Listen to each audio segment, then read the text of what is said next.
তৃণমূল বিজেপির সেটিং বন্ধ হোক, আরজি করের বিচার হোক, এই স্লোগান তুলে নন্দীগ্রামে সিপিএমের মিছিল। পূর্ব মেদিনীপুর জেলার নন্দীগ্রামে নন্দীগ্রাম বাজার এলাকায় আরজিকর ঘটনার প্রতিবাদে এবং আরজিকর কাণ্ডে দোষীদের দ্রুত শাস্তির দাবিতে একটি মিছিল সংগঠিত হয়।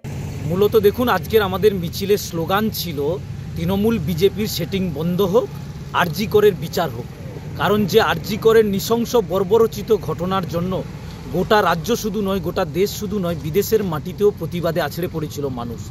দলমত নির্বিশেষে সর্বস্তরের মানুষ, আমাদের মা বোনেরা সবাই রাস্তায় নেমেছিল যে আরজি করের বিচার পাক। এমনকি তৃণমূল বিজেপিও মুখে বলেছিল বিচার পাক। কিন্তু আজকে দেখা গেছে যে কেন্দ্রীয় সরকার বিজেপির আছে, রাজ্য সরকার তৃণমূলের আছে, কিন্তু সিবিআই 90 দিনের মাথায় চার্জশিট জমা দিতে না পারার ফলে দোষীরা ছাড়া পেয়ে গেল। এটা থেকে পরিষ্কার যে তৃণমূল বিজেপি সেটিং করছে, যার ফলে অপরাধীরা তারা শাস্তি পাচ্ছে না। আমাদের দাবি, দ্রুত তদন্ত করে দোষীদেরকে চিহ্নিত করতে হবে, দৃষ্টান্তমূলক শাস্তি দিতে হবে এবং অভয়ার যাতে ন্যায় বিচার হয় তার ব্যবস্থা করতে হবে। ব্যুরো রিপোর্ট, খবর বিসিবিএস।